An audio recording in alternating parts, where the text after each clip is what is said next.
Welcome to another unit of the ISM Exercise Set Statistics 2, this time with a unit on confidence intervals. Let's have a look at the exercise.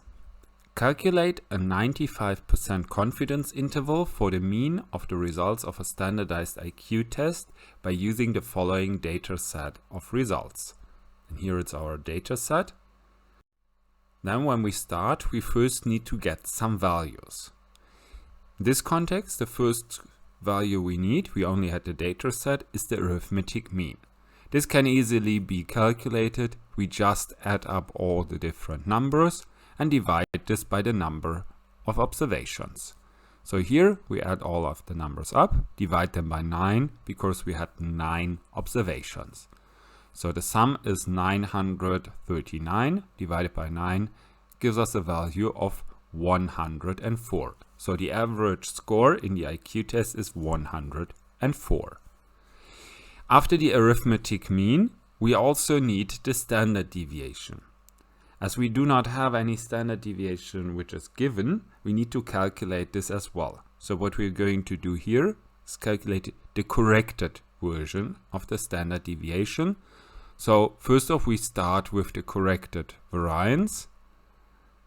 And well, the corrected variance, there's different versions to this. Here we're going to use the version where from each value we subtract the arithmetic mean and the result is squared. We're doing this for all 9 observations, adding the squared differences up and divide this by the number of observations minus 1, because we're here using the corrected variance. We had 9 observations, that's why we're dividing here by 8. Then we get as a result 1000 by 8, so 125. That's the corrected variance. Then, however, we wanted to have the corrected standard deviation, so we need to take the square root of the 125. This gives us a corrected standard deviation of 11.1803. That's 2 of the 3 values we need.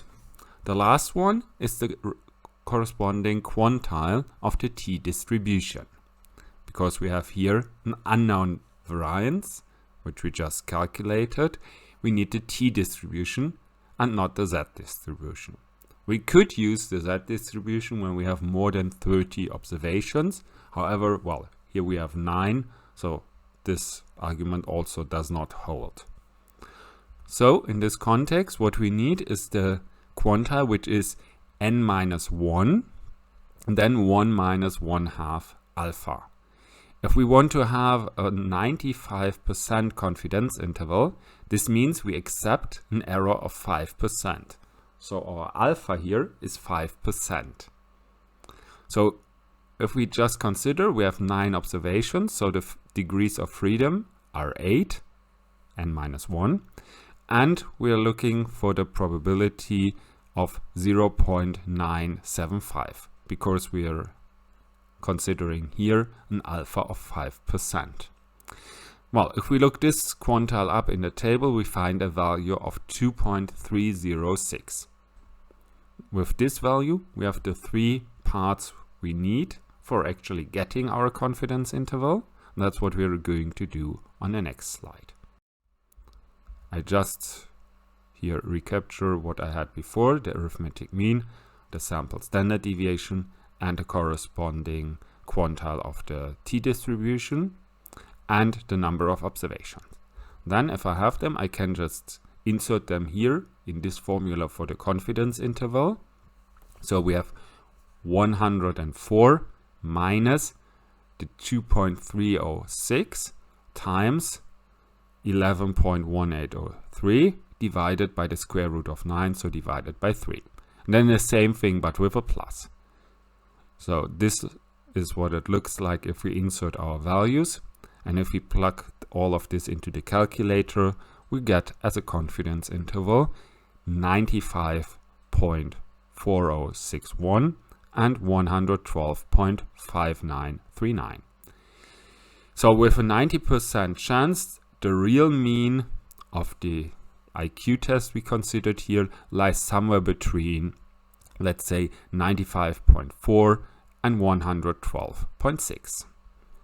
Okay, and this was already everything we had to do in this exercise. We have our confidence interval, so we're finished.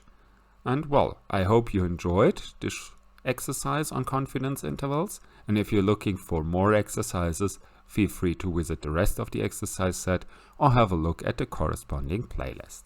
I say goodbye and see you next time.